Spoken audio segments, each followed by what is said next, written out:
नमस्ते एवरीवन, मैं आज आपके साथ शेयर करने वाली हूँ एक ऐसी बुक के बारे में जो लिटरली मेरी लाइफ चेंज कर दी है। The 4 agreements by Don Miguel rules. ये बुक सिर्फ 4 सिंपल रूल्स बताती है, लेकिन अगर आप इन्हें फॉलो कर लो तो आपका स्ट्रेस, एंग्जाइटी और सबसे बड़ा प्रॉब्लम जो हम सबको होता है, दूसरों की ओपिनियंस का फियर, सब खत्म हो जाएगा। मैं पर्सनली ये रूल्स फॉलो करती हूँ और ट्रस्ट मी, ये लाइफ चेंजिंग है। तो फ्रेंड्स, डॉन मिगुएल रूइज जो कि एक मैक्सिकन ऑथर और स्पिरिचुअल टीचर हैं, उन्होंने एंशिएंट टोलटेक विजडम को मॉडर्न लैंग्वेज में एक्सप्लेन किया है। टोलटेक सिविलाइजेशन मैक्सिको में थाउजेंड्स ऑफ ईयर्स ईगो थी और उनका फिलॉसफी बहुत पावरफुल था। ये बुक बेसिकली ये सिखाती है कि हम बचपन से जो डोमेस्टिकेशन प्रोसेस से गुजरते हैं, मतलब सोसाइटी, फैमिली, स्कूल, सब हमें जो सिखाते हैं उससे हमें खुद को फ्री करना चाहिए। जस्ट लाइक एनिमल्स को डोमेस्टिकेट किया जाता है, ह्यूमंस को भी सोसाइटी डोमेस्टिकेट करती है थ्रू रिवॉर्ड्स और पनिशमेंट्स। जैसे हम डॉग्स को ट्रेन करते हैं गुड बॉय और बैड बॉय बोलकर, वैसे ही हमें भी बचपन से ट्रेन किया जाता है कि क्या राइट है और क्या रॉन्ग है। लेकिन ये कंडीशनिंग समटाइम्स अनहेल्दी हो जाती है और हम अपनी ऑथेंटिक सेल्फ को लूज़ कर देते हैं। मैं आपको एग्जाम्पल देकर समझाती हूँ। इमेजिन करो एक छोटी बच्ची फ्रीली एक्सप्रेस करती है अपनी फीलिंग्स, लेकिन स्लोली पेरेंट्स कहते हैं बेटा ऐसे नहीं करते, लोग क्या कहेंगे, ये गलत है। स्कूल में टीचर कहती है क्वाइट रहो, कंपटीशन में फर्स्ट आओ। सोसाइटी कहती है सक्सेसफुल बनो, पैसा कमाओ, टाइम पर शादी करो। ये सब कंडीशनिंग हमें एक जज और विक्टिम बना देती है अपने अंदर। जज कॉन्स्टेंटली हमें क्रिटिसाइज करता रहता है, कहता रहता है तुम इनफ नहीं हो, तुम फेलियर हो, देखो कैसे दूसरे सक्सेसफुल हैं। और विक्टिम कहता रहता है मैं कितना सफ़र कर रही हूँ, लाइफ अनफेयर है, मेरे साथ हमेशा गलत होता है। ये दोनों वॉइसेस हमारी इनर पीस खराब कर देती हैं। Agreement 1, be impeccable with your word. ये एग्रीमेंट कहती है कि वर्ड्स में इनक्रेडिबल पावर होती है। जैसे मैजिक स्पेल्स होते हैं, वैसे ही हमारे वर्ड्स भी स्पेल्स की तरह काम करते हैं। मैं पर्सनली इसके इफ़ेक्ट्स देख चुकी हूँ अपनी लाइफ में। जब मैं कहती हूँ मैं स्टूपिड हूँ, तो ये स्पेल मेरे सबकॉन्शियस माइंड में बैठ जाता है और मैं एक्चुअली स्टूपिड फील करती हूँ। जब मैं किसी के बारे में गॉसिप करती हूँ, तो मैं एक्चुअली पॉइजन स्प्रेड कर रही हूँ। सेल्फ टॉक में मैं कर सकती हूँ, बस मैं नहीं कर सकती। दोनों डिफरेंट रियलिटीज़ क्रिएट करते हैं। प्रैक्टिकल एप्लीकेशन की बात करूँ तो मैंने स्टॉप कर दिया है ये कहना मैं फ़ैट हूँ। इंस्टेड मैं कहती हूँ मैं हेल्दी बन रही हूँ। गॉसिपिंग बंद कर दी है क्योंकि समझ गई हूँ ये इमोशनल पॉइजन है। सार्काजम और हर्टफुल जोक्स अवॉइड करती हूँ। प्रॉमिस सिर्फ वही करती हूँ जो मैं कर सकती हूँ। रियल लाइफ सिनारियो देकर समझाऊँ तो, अगर आपका फ्रेंड लेट आया मीटिंग में, तो तुम हमेशा लेट आती हो। तुमसे कुछ नहीं होगा के बजाय सिंपली कहिए नेक्स्ट टाइम थोड़ा अर्ली ट्राई करना। फर्स्ट वाला स्टेटमेंट पर्सन को डिमोटिवेट करता है, सेकंड वाला कंस्ट्रक्टिव है। मैंने ये चेंज किया है अपनी कम्युनिकेशन में और रिलेशनशिप्स इम्प्रूव हुई हैं। Agreement 2, don't take anything personally. ये सबसे डिफ़िकल्ट एग्रीमेंट है, खासकर हम इंडियंस के लिए, क्योंकि हम इमोशनली बहुत अटैच्ड होते हैं। मैं पर्सनली इसके साथ स्ट्रगल करती थी इनिशियली। जो भी कोई आपके बारे में कहता है वो एक्चुअली उनके बारे में ज़्यादा बताता है, आपके बारे में कम। Everyone lives in their own dream, their own movie में जो वो डायरेक्टर, एक्टर सब कुछ है, मुझे एग्जाम्पल देकर समझाने दीजिए। अगर कोई मुझे पागल कह देता है व्हेन आई एम एंग्री, तो वो एक्चुअली अपना फ्रस्ट्रेशन एक्सप्रेस कर रहा है, मेरी पर्सनालिटी अटैक नहीं कर रहा। सोशल मीडिया पर अगर किसी ने मेरा पोस्ट इग्नोर किया, तो नेसेसरीली ये नहीं मतलब कि द डोंट लाइक मी वाके मेबे वो बिजी था या फ़ोन नहीं देखा। ऑफिस में बॉस ने डांटा तो मेबे उसका मूड ऑन ऑफ था, मेरा परफॉर्मेंस नेसेसरीली गलत नहीं। प्रैक्टिकल एप्लीकेशन में मैंने सीखा है कि कॉम्प्लीमेंट्स भी पर्सनली नहीं लेनी चाहिए। अगर कोई तुम ब्यूटीफुल हो कहता है तो वो उनका परसेप्शन है, मेरी वर्थ नहीं। क्रिटिसिज्म का रिस्पॉन्स इमोशनल नहीं, रैशनल देती हूँ। ऑनलाइन ट्रोल्स को इग्नोर करती हूँ, उन्हें हमें डिस्टर्ब करने में मज़ा आता है। फैमिली प्रेशर शादी कब कर रही हो टाइप का पर्सनल अटैक नहीं, उनकी कंडीशनिंग है। सपोज मैंने प्रेजेंटेशन दिया ऑफिस में और कॉलिग ने कहा बोर्ड था। ओल्ड मी वुड थिंक मैं फेलियर हूँ, मेरी प्रेजेंटेशन स्किल्स बेकार हैं। न्यू मी थिंक्स मे बे वो डे टायर्ड था, या मे बे उस टॉपिक में उसकी इंटरेस्ट नहीं थी। मैं इम्प्रूव कर सकती हूँ without feeling attacked. Agreement 3, don't make assumptions. Humans का नेचर है कि इनकम्प्लीट इन्फॉर्मेशन से कंप्लीट स्टोरीज बना लेते हैं, फिर उस स्टोरी के बेसिस पर एक्शंस लेते हैं जो यूजुअली रॉन्ग होती हैं। मैं भी ये करती थी पहले और कितने मिसअंडरस्टैंडिंग्स क्रिएट कर देती थी। हम असम्पशंस क्यों बनाते हैं?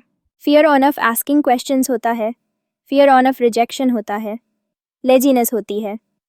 असम्पशन बनाना ईजियर है दैन क्लैरिफिकेशन सीख करना, और पास्ट एक्सपीरियंसेस की बेसिस पर प्रेजेंट को जज करते हैं। मुझे एग्जाम्पल्स देकर समझाने दीजिए। व्हाट्सएप पर मैसेज भेजा, ब्लू टिक आ गया, रिप्लाई नहीं आया। असम्पशन, इग्नोर कर रहा है मुझे। रियलिटी, फ़ोन चार्ज नहीं था या बिजी था। फ्रेंड ने पार्टी में इनवाइट नहीं किया। असम्पशन, नाराज़ है मुझसे। रियलिटी, लिमिटेड बजट था या इंटीमेट गैदरिंग थी। प्रैक्टिकल एप्लीकेशन में मैंने सीखा है डायरेक्ट क्वेश्चंस पूछना इंस्टेड ऑफ गेसिंग।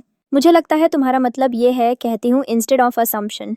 क्लैरिफाई करती हूँ एक्सपेक्टेशंस रिलेशनशिप्स में। पास्ट पैटर्न से प्रेजेंट को जज नहीं करती। कम्युनिकेशन में मैंने चेंज किया है। रॉन्ग वे, तुम मुझसे प्यार नहीं करते क्योंकि फ्लावर्स नहीं लाए। राइट वे, मैं अप्रिशिएट करती हूँ जब तुम स्मॉल जेस्चर्स करते हो। क्या तुम ओकेजनली सरप्राइजेस दे सकते हो? Agreement 4, always do your best. ये एग्रीमेंट सिंपल लगती है बट एक्चुअली प्रोफाउंड है। तुम्हारा बेस्ट हर दिन डिफरेंट होता है। सिक डे का बेस्ट और हेल्दी डे का बेस्ट डिफरेंट है। मंडे मॉर्निंग का बेस्ट और फ्राइडे इवनिंग का बेस्ट डिफरेंट है। 20 साल की उम्र में बेस्ट और 40 साल की उम्र में बेस्ट डिफरेंट है। ये एग्रीमेंट पावरफुल क्यों है? रिग्रेट नहीं होता अगर आपने बेस्ट दिया हो। परफेक्शनिज्म की नीड नहीं, just your best. Self judgement कम हो जाती है। एक्शन पैरालिसिस खत्म हो जाती है। एग्जाम प्रिपरेशन में अगर मैंने जेन्युइनली बेस्ट एफर्ट दिया तो रिजल्ट व्हाटएवर हो, पीस रहेगी। रिलेशनशिप में अगर मैंने बेस्ट कम्युनिकेशन ट्राई किया, अंडरस्टैंडिंग दिखाई, तो ब्रेकअप भी हैपन हो तो सेल्फ ब्लेम नहीं होगा। वर्क में बेस्ट एफर्ट देने के बाद इफ़ प्रोजेक्ट फेल हो जाए तो लर्निंग एक्सपीरियंस बन जाता है, ब्लेम गेम नहीं। लेकिन ओवरडूइंग अवॉइड करना चाहिए। बेस्ट का मतलब 100% एनर्जी हर काम में नहीं। प्रायोरिटीज सेट करो। इंपॉर्टेंट टास्क्स में ज़्यादा एनर्जी। रेस्ट भी बेस्ट एफर्ट का पार्ट है। ये 4 एग्रीमेंट्स एक साइकिल बनाते हैं। इम्पेक्केबल वर्ड से आप क्लैरिटी क्रिएट करते हैं। नॉट टेकिंग पर्सनली से इमोशनल रिएक्शंस कंट्रोल होते हैं। नो असम्पशन से क्लियर कम्युनिकेशन होता है। डू योर बेस्ट से एक्शन में कॉन्फिडेंस आता है। रियल लाइफ इंटीग्रेशन एग्जाम्पल देकर समझाऊं। सीनारियो, कॉलीग ने प्रोजेक्ट में क्रेडिट नहीं दिया। ओल्ड पैटर्न, ये हमेशा मेरा क्रेडिट चुराता है, मैं फेलियर हूँ, इसके साथ काम नहीं करूँगा, कुछ नहीं कर सकता।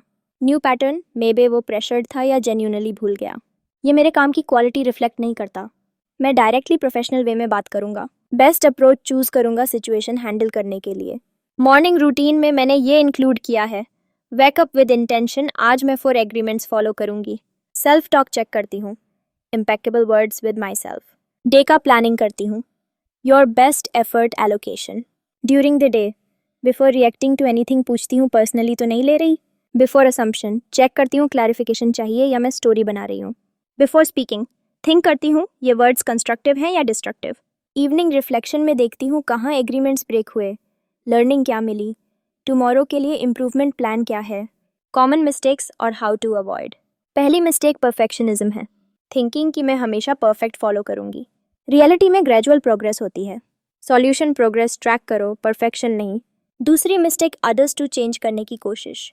एग्रीमेंट्स सिर्फ आपके लिए हैं, दूसरों को फोर्स नहीं कर सकते। Solution lead by example, preach नहीं करो। तीसरी mistake, all on nothing approach. अगर एक एग्रीमेंट ब्रेक हो जाए तो थिंकिंग कुछ फ़ायदा नहीं। Solution each agreement individually practice करो। मैं पर्सनली इसका जर्नी देख चुकी हूँ। फर्स्ट मंथ में अवेयरनेस डेवलप होती है कि कब आप ओल्ड पैटर्न्स में जा रहे हैं। 2-3 महीने में कैच योर सेल्फ फास्टर और कॉन्शियसली चूज न्यू रिस्पॉन्स। 6 महीने के बाद न्यू पैटर्न्स ऑटोमेटिक बन जाते हैं। इंटरनल पीस इंक्रीज होती है। रियल सक्सेस स्टोरीज पैटर्न में लोग यूजुअली रिपोर्ट करते हैं। Less stress in relationships, better communication at work, reduced anxiety about future, less regret about past, improved self confidence, better decision making abilities. Cultural resistance face करोगी। Indian society में लोग क्या कहेंगे culture है। Not taking things personally seems अजीब लग सकता है initially. Solution start small, private practice करो पहले। फैमिली डायनामिक्स चैलेंजिंग है। इंडियन फैमिलीज में इमोशनल मैनिपुलेशन कॉमन है। तुम्हारी वजह से मैं परेशान हूँ type statements. Solution compassionate boundaries set करो। प्रोफेशनल एनवायरनमेंट में office politics, blame games common है। सॉल्यूशन प्रोफेशनल वे में एग्रीमेंट्स अप्लाई करो। रुइज एक्सप्लेन्स कि हमारे माइंड में एक पैरासाइट है जो नेगेटिव सेल्फ टॉक फीड करता है। 4 एग्रीमेंट्स से ये पैरासाइट वीकन हो जाता है। हर पर्सन अपनी स्टोरी में लिव करता है, वेयर वो हीरो, विलेन, विक्टिम सब कुछ है। Agreements help in rewriting healthier story. Maximum energy waste emotional drama में होती है। थीज एग्रीमेंट्स एनर्जी सेव करती हैं फॉर प्रोडक्टिव एक्टिविटीज़। फ्रेंड्स, ये 4 एग्रीमेंट्स सिंपल लगती हैं बट प्रोफाउंड ट्रांसफॉर्मेशन ला सकती हैं। स्टार्ट विद जस्ट 1 एग्रीमेंट जो आपको मोस्ट रिलेवेंट लगे। रिमेंबर, ये लाइफस्टाइल चेंज है, ओवरनाइट मिरेकल नहीं। Be patient with yourself, keep practising, और देखिए कैसे आपकी लाइफ ग्रेजुअली पीसफुल और फुलफिलिंग बन जाती है। अगर ये वीडियो हेल्पफुल लगा तो लाइक करो, सब्सक्राइब करो और कमेंट्स में बताइए कि कौन सा एग्रीमेंट आपको मोस्ट चैलेंजिंग लगा। नेक्स्ट वीडियो में हम डिस्कस करेंगे कि इंडियन कॉन्टेक्स्ट में स्पेसिफिकली ये एग्रीमेंट्स कैसे अप्लाई करें। And till then keep growing. Final thought, ये एग्रीमेंट्स फॉलो करने से आप परफेक्ट नहीं बन जाओगे, बट डेफिनेटली पीसफुल बन जाओगे, और पीस ही रियल सक्सेस है।